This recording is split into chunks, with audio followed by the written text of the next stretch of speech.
Darren, starting with you. Give everyone a quick introduction to ACAM and how is business? Sure. Good morning, everyone. ACAM is head office here in Singapore, of course.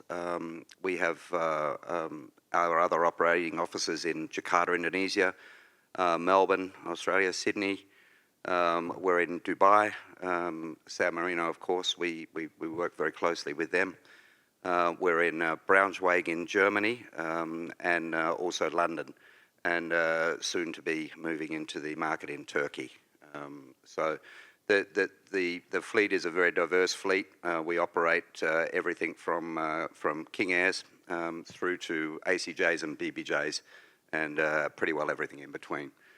Market-wise, Asia is still fairly dynamic, as we all know in the room here. Indonesia is still very, very positive. Lots of action down there. Here in Singapore, we've seen quite a few aircraft move in from North Asia, mainly from mainland China, but also out of Hong Kong coming into the region. Plus, a few ultra-high net worth guys moving over from Europe into Singapore and setting up their businesses here. Sylvia? Good morning. We see the market is slowly recovering, and the demand for our clients is also got a healthy growth in the activities. So most of the clients now looking for the multi-destination or long-haul trip, and some of them is looking for the exotic destination like Arctic or Antarctic location. So it's quite interesting, yeah. And you've just announced a Cayman AOC. Yeah, we just announced we got the Cayman AOC, and that's provided flexibility for our clients to have just not the private usage, but for the charter operation as well. Philipp, how's Phenix Jet? We are also doing well. Good morning, everybody. Yeah, I can co-sign to that. Cayman has been really good as a regulator for us, and we appreciate the flexibility it gives, especially if you want to do commercial charter here out in Asia. Market demands are there to give that flexibility on the operational side, and we can, welcome you to our regulator. And Wahyu, take us through CeoJetset, and do you agree with Darren that Indonesia is seeing a lot of demand? All right, thanks, Hal. Good morning, everyone. So CeoJetset was started as a brokerage company more than a decade ago, but it evolves now into one of big player in Indonesia in terms of in the aviation industry. We provide services from the air charter, aircraft management, and we have our own fleet. We hold our AOC. We also developing our FBO services. We started ground handling initially for the purpose of self-handling, but our vision from today's forward is we want to build a much bigger and sustainable aviation ecosystem of general aviation in Indonesia, because as Darren said, that Indonesia, we have a huge market, we have a huge potential, but the general aviation industry is not that developed yet. We are blessed with the opportunity to be the first mover of this ecosystem in Indonesia, so that's our plan. We have some vision to increase the number of our fleet. Today we have from King Air to Gulfstream. We have 4 fleet in our inventory. And speaking about Indonesian market, in my personal terms, it's a new normal post-COVID. Initially, we thought that post-COVID 2023-24 was the new normal, but I can tell you that there's slight anomaly throughout those years because some national events took place in Indonesia. There is a national election and a regional election where the movement of people, movement of cargo and everything's quite high. But in 2025, I think that's the new normal for us. And in terms of the user of the customers, it's evolved not just the ultra high net worth individual in Indonesia. Some internet persona celebrities, they are thinking going private, flying private jet is something that new for them, and it started to become a trend in Indonesia. How's business? agree with Darren, and what happened in Southeast Asia is definitely optimistic, and congratulations to Metrojet. And feels like, my feeling is like after the pandemic, so the whole market in Asia is slowly picking up. And I'm surprised this year by there's a new potential buyer from China pops up. And we saw some transaction, and the new operator, new owners come out of from China. So so generally speaking, we are doing okay, and I hope we can do better next year. Philipp, you're doing well in Japan as well, aren't you? Which is a market that sort of always stays slightly undercover. Yeah, they even in ancient times used to create the art of the ninjas and being stealthy. But yeah, we have, of course, some very prominent high net worth individuals that are our owners, and we've been serving that market very well for many years. Our ownership, as you might know, is a big Japanese trading house, and yeah, they cater to that market specifically, and now we're expanding in the region. And one of the questions we had yesterday from the audience was, why does Asia not have a fractional operator? Yeah, I think the industry has been dealing with that dilemma for a while, but I can tell maybe here we are trying to help to solve this. So CeoJetset actually, our mother company, is starting a fractional ownership program with the first deliveries end of next year, and we will be the exclusive operator. And yeah, those aircraft will initially be placed in Japan, but then also around the region if there's interest. And have you decided which aircraft types yet? Initially, it will be a fleet of Bombardier aircraft, and it's going to be a Global 6500, and then one of the first Global 8000s that's also going to be available for charter here in the region. Darren, are you tempted to launch a fractional? No. There's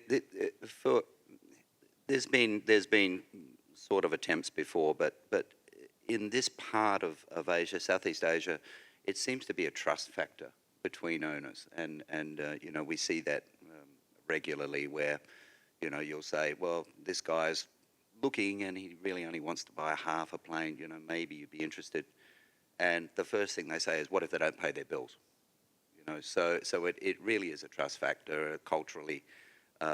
People in this part of Southeast Asia, they want to take the aircraft on their own, not share it with anyone. And we see that also with, you know, the amount of aircraft out there that are actually on the charter market available for charter. It's a very small percentage. Well, you're saying you're seeing new entrants. Are you seeing that with Metrojet? Yeah, we also see that there is a possible the opportunity for the new entrants, and most of them actually, from my perspective, they are typically in mid-30s. They are the second rich generation, and they now seems like not just own the jet, but treat it as the strategic assets. So they not just use for privately use, and they normally go for charter. So, and that's the reason we try to get the AOC in 3 months' time, and then it's to cater their flexibility for them. Yeah. Are you seeing that with Hongkong Jet, Lance? Are you seeing owners looking to charter more? Yeah. So I saw the new entrances from the charter market that after pandemic, and the people realize it's how important to have a private jet charter company to help them to do the solution for their trip arrangement. And that's the first trend. And the second is I begin to see a seasoned owner right now, they want to expanding their fleet as well. So which means one aircraft is not enough for all the mission profile. Yeah. So they definitely want to, for example, they have maybe a large cabin jet for the international trip, and now they're willing to get a smaller aircraft, especially like a mid-size or super mid-size. Why, you're seeing the same thing? Yeah, I mean, as I mentioned, Indonesia is a vast market. There's so many untapped area in this industry that was open for everyone. I saw, like, at least this year I got to know that there are two players coming to Indonesia. Both of them are for the charter brokerage, and locally there are some. We also see that some old players probably they decided some years ago to retire, but suddenly they're thinking, oh, business is growing, they're gonna run up the engine again and starting their business. That's the trend that we also see for at least the dynamic for the past 6-7 months of this year.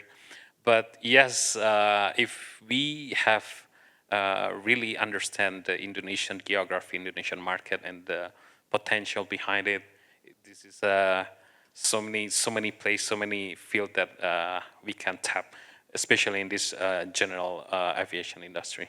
What's the split between business demand and leisure demand? I think leisure is quite dominant, because when we talk about business, most of the players in Indonesia, they have business or headquarters in Singapore, but we can see that the number of traffic between Jakarta and Singapore with regard to the business trip is quite high. But generally Indonesia for leisure, especially the government, for past 5 years, they have this kind of strategic initiative to open 5 new Bali in Indonesia. So it triggered many visitors, international visitors, to visit new Virgin Islands, beauty scenery, Virgin beach and everything. So that's what triggered. Yeah, leisure travel is still quite dominant. And I think Bali's just announced a super yacht marina, hasn't it? I think coming. Yeah, but Bali is, I think, for some people, they found that Bali is still a new thing, beautiful place, new experience. But most of these geek traveler found that Bali is just Bali. They're looking for another island, another beach, another resort that they feel connected to the nature and something like that. They no longer found it in Bali because so many foreigners in Bali already. Darren, is it the same for you in Indonesia? Yeah, I mean, we work probably a slightly different circle to what Wahyu and his company do, where we're probably, we're predominant business support versus leisure because we don't charter in Indonesia. So for us, it's all support of business activities. And as Wahyu said, most of the ultra-high net worth guys are actually based here in Singapore with their corporate offices. So the run between here and Jakarta, until recently, was the busiest route in Asia for private jet movements. Of course, that's recently been taken over by Delhi to Mumbai, which is an amazing market. And I should have mentioned that before. The Indian market is definitely a focus of a lot of operators, such as ourselves. We have a couple of aircraft there already, and I see, there's a lot of challenges to overcome in India, but the market there will be absolutely phenomenal over the next few years, and indeed we all refer to it as the new China. Sylvia, yesterday we had that slide during the HSBC talk showing how China is investing in all over, foreign direct investment. Are you seeing that with your customers? Are they increasingly flying from Hong Kong or China to Vietnam or? Well, I would say our client, they fly internationally. Well, most of them are long haul, like actually Hong Kong to London is the top city pair. But you're not seeing new places being discovered or new routes for you guys? Yeah, we're still focusing on Hong Kong, but China, of course, is booming. So we're also looking for the Hong Kong and Southeast Asia as well. And do you think Hong Kong is coming back this year? Yeah. We see that there is a healthy growth, and then hopefully it's think positive, so everything will be moving forward and going better, yeah. And Lance, you'd agree? Yeah. Yes, of course. I suppose you have to.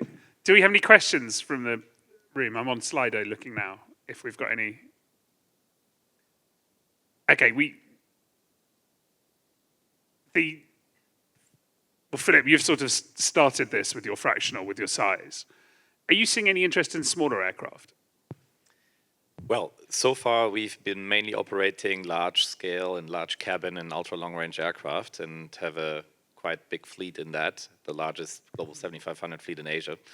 But we do see demand for regional travel, I think especially on the business side here in the region.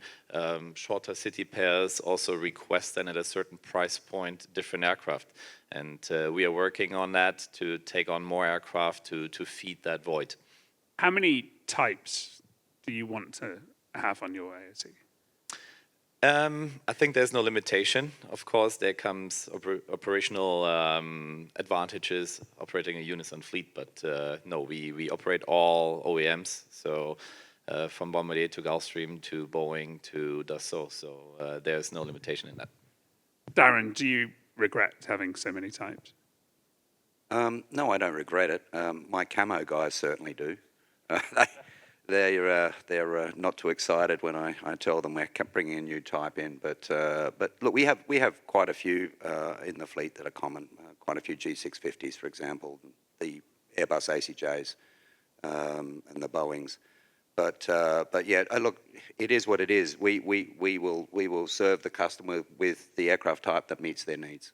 There's no point having a 7500 if your predominant route is Singapore to Jakarta. I mean, it's just an overkill.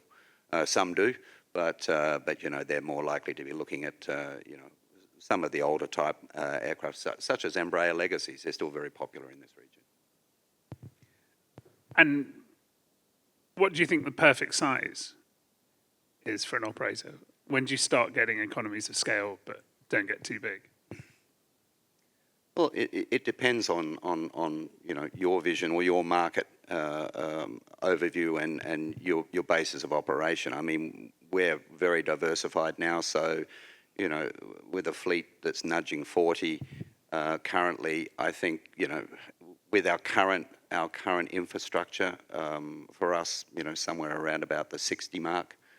Before we really need to further invest in infrastructure and obviously additional people.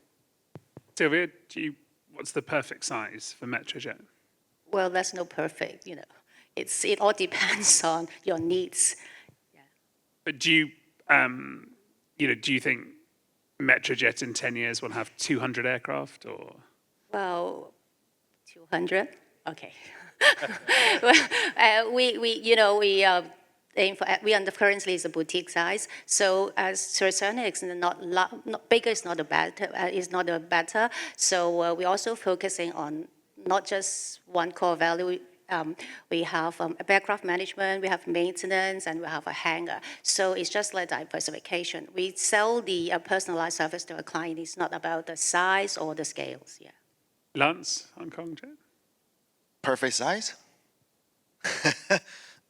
Okay, so I don't have the concept for the perfect size, but I think as long as there is a need from the client, it really depends, and we can better support them from the camo side and the crew side and everything. So that will be perfect. So for each operator, we have our different strengths. So know your client and help them to choose the right one. I think that is perfect. Wahyu? I think there's no such a perfect size, but what I can tell is we try to, I can tell you that we kind of have an experience right now in our company where we try to sell a more smaller seat aircraft to our passenger, because we thought that Indonesian market, they really need like 10 or 12 or 15 seat capacity for the flight, but turn out there is a market for smaller aircraft where they just fit 4 or 5 passenger. We kind of then experimenting whether this strategy is doing okay, but based on the profile of our customer, I can tell that they really like to go travel. For example, they have a business trip. It's purely business, but sometimes this business trip will involve their relative because they want to fly with the private jets.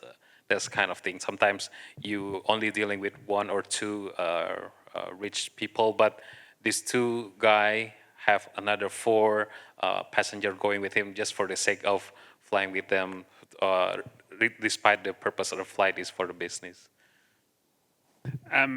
We had a question from Mike Francis saying, which I've lost, saying, are there any governments in Asia really encouraging investment in business aviation? I think, you know, from what I see, not particularly, rather than clearly here in Singapore, where the government is very, you know, focused on Seletar being, you know, a business aviation hub, and investing quite heavily there. You know, there's going to be an additional land release shortly for other MROs, etc., that might want to come in here and establish. So this is probably, in my experience anyway, the only country that is encouraging business aviation. In terms of airlines, yes, most of the countries, Indonesia is developing airports at a rapid rate. India is building airports much faster than any other country at the moment. And as is China still. China is always been, you know, building airports at a rapid rate, and the market there for the airlines is just continuing to grow and grow and grow. Whilst the business aviation side is perhaps you know, shrinking a little, it's the airline side is growing at a rapid rate. With China, I probably should have said before, you know, we've seen this year more of an emphasis, you know, post-COVID, we didn't see a lot of business from this region going back to China, but this year has been quite phenomenal. We're doing a lot of trips now back into the mainland. Anyone else want to talk about governments keen to encourage business aviation? I would say that generally the government in Indonesia are encouraging people to invest in Indonesia, that's for sure. But when we speak particularly on the aviation, I'm not seeing that high encouragement for the people to invest, but the spirit is there. They transform, just last month they transformed almost 36 airport in Indonesia into an international airport status, meaning that the entrance to Indonesia is no longer just in Jakarta, Bali, and everything, but they got 36 international airport right now. But as in the aviation business specifically, not necessarily the investor, foreign investor, our local investor sometimes quite struggling with the regulations. This is not, I think, this is not because not the government not encouraging people to do business or aviation, to develop aviation business, but because the knowledge and the experience is not there yet.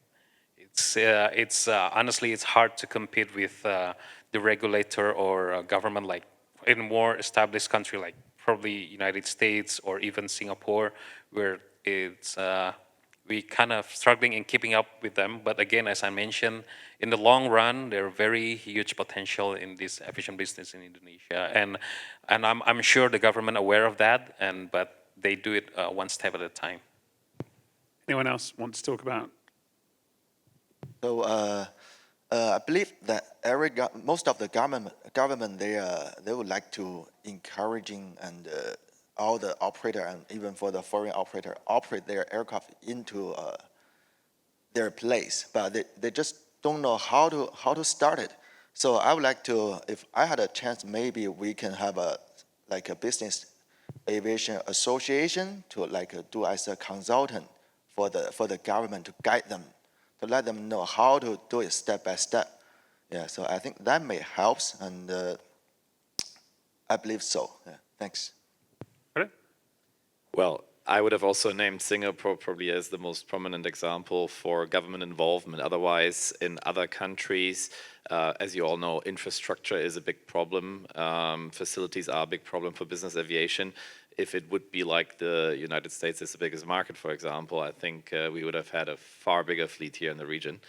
There are certain initiatives in different countries specifically around airport developments. So they are looking at, then building up facilities for business aviation as well. And that's a chance, but it's not really government driven. I also didn't ask you what's the perfect size for Phenix Jet. Well, currently we are around the 20 aircraft mark in our fleet, but this will see a jump in the next year too, because there is some scheduled deliveries that join our fleet, and we are then actively also trying to grow. For the time being, we feel this is a very good size. We're a well-working machine, so to speak. We give very bespoke and dedicated service to our clients. And to our owners, and that is necessary because that made us succeed. And whoever dealt with the Japanese knows that they are very particular in details, and that has helped with our offering then also to other nations and clients. Anyone on the charter side, has anyone tried pushing empty legs to raise revenue? Why? Yes, we do. This is something that there's so many inquiries. So our strategy is in some marketing campaign, we try to bring the knowledge or the understanding to the market about the existence of the empty legs, because there's something. I mean, again, in the Indonesia market, there's something new. They have no what is empty legs, is what's the purpose, how it different from the regular flight and everything. But the answer to this question, yes, we are doing it. We are pushing for the empty leg, of course, to boost our revenue, but more importantly for us to make the business aviation more knowledgeable in the market. Philipp? Sure. It's something that we look at, that we also play with. We have events where aircraft from global trips of owners need to be repositioned to their home base. That's something that we offer at a preferential rate. On the other hand, of course, additional revenue is good, but we promised our owners certain yields, and therefore, if we cannot sell at those yields, then we are not selling them. Yes, our newly joined the 650 is for charter, and we will do the collaboration with the owners to do more for the empty leg sale as well. Yeah. You guys, I think, all have a difficult job. You've got to manage owner expectations with, problems thrown you all the time. Sylvia, what are the biggest headaches that you face on a daily business? Okay, from client relations perspective, I see the digital transformation is the big headache. A decade ago, clients is relying on management company to provide them all the information, all the data, maintenance plan. But now, with the reach second generation, they are tech savvy, they are data driven. So instead of just listening what we say, they will fact check, they will verify, and they will challenge. So it makes our job is a bit difficult. But with the demand for transparency, we also need to provide the high-touch base, high-touch process, and then let them have the immediate information to avoid their questions. Yeah. And then they get annoyed that you've got an overflight bill from 6 weeks ago, which has nothing to do with you. Exactly. Lance? Okay, so I think the challenging part is managing the client expectation. So I think nowadays people are using TikTok and YouTube, so that it's good for our industry because it brings the traffic for our industry, and so more and more people know us. And but also, not all the information is correct. So I knew an owner. He like a Hollywood movie experience. He's like drop a message like, "Hey, I wanna fly to Maldives today and get my aircraft and crew standby there, and I will let you know when." Yeah, something like this. So it's I think that's very difficult. So to guide them, I don't want to say educate, to guide them how to smooth use their aircraft and with a safety operational. Yeah, so that will be the difficult part for us. Philipp?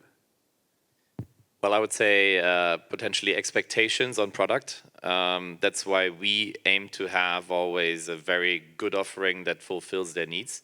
And if there's any hiccups with that in terms of functionality, shall it be Wi-Fi is not working or anything else, that of course has an immediate impact. So therefore we need to spend a lot of efforts to keep our fleet in the best shape. And yeah, otherwise urgent requests are something that we all face, I guess. Darren? Yeah, look, Sylvie's hit it on the head there with managing the client's expectations, and in fact the other panelists as well have all touched on it. I think cost control is a big challenge at the moment, particularly with increasing prices constantly from the OEMs and MRO support. They're our challenges. MRO has become very, very difficult for us. And you know, not only in excuse me, in terms of capacity, but you know, here in Singapore, for example, there's a huge manpower issue. You know, and this is common all over the world, of course. Post-COVID, we don't know where these experienced mechanics all went, or what they're doing today. But it's a very, very huge issue for us that you know, getting the aircraft in and then getting it serviced, you know, correctly and on schedule and on budget has become a nightmare for us. And we're finding that we need to go a lot further afield now for that MRO support. You know, quite often outside of Asia or from here to the Philippines or you know, down to Australia. Particularly for heavy checks. Wahyu? Yeah, I think I cannot agree more with all the panelists saying that one of the headaches when it comes to dealing with clients, it happens to us as well. But another part of that issue, I think, how we prepare or nurture our manpower to be a global standard, because we are dealing not just with a local customer, we have to deal with international customers as well. Sometimes there's a gap between the quality of the service or the quality of performance of our talent who are homegrown. Most of them are homegrown talent. They are have good experience, for example, in the airlines, but when they jump into this aviation business, they're kind of struggling, and they, for example, for a pilot, when they fly airlines, it's just coming to the airport, getting into the aircraft and fly. But when they fly private, there's some customer relations, personal touch, and chemistry that you need to build with the passenger. Those things are part of the. We are doing okay with it, but that's one of the part that we need to continuously improve to give a better service to our client. Being positive, Darren, costs are rising for MRO, but the quality of MRO in the region is just improving, isn't it? No. No, it's not. It's gone the opposite way, and I'm sad to say that. But look, we have a lot more choice nowadays as well.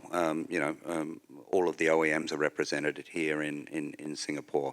But yeah, look, it's a challenge for all of us, and it includes them with the manpower side of things. So you know, there are a lot of young talent here in Singapore, but they don't have the experience on the line, and it takes. We all know it takes years and years for that experience to develop. Working alongside of mentors, and unfortunately, a lot of those mentors just aren't here anymore. And plus, we also have, you know, a change in the labour laws on the ratio of foreigners versus nationals, etc. in most countries in the region. And particularly here in Singapore. So that's made it very challenging for the MROs, and yeah, we do see a degradation in the quality of the service, unfortunately. Anyone else seeing that? Anyone want to be positive? Positive and resilient, right? That was the theme that was given to us yesterday morning. But yeah, we have that. Okay, let's end on a cheery note. Let's end optimistically. Let's all mentor. How about that? The Asian market had, we've had a couple of hits to the Asian market. We had the sort of the China decline. We had COVID. That's all gone now. COVID seems a long time ago. Are you all optimistic about the next 12 months? Why? Yes. Darren, we'll skip you on this one. Why? Yeah, I'm personally and our company are very optimistic about the future, especially in the next 12 months. Especially since as I mentioned earlier, we finally found a new normal post-COVID, and we are moving toward and strategically into a more positive vision. I can tell you that like just last couple months ago, we purchased a new type of aircraft to cater the market and to embolden our vision of a more optimistic vision in the next 12 months. Probably in the next 5 years from now, we're very optimistic. Darren, do I risk it? Are you game?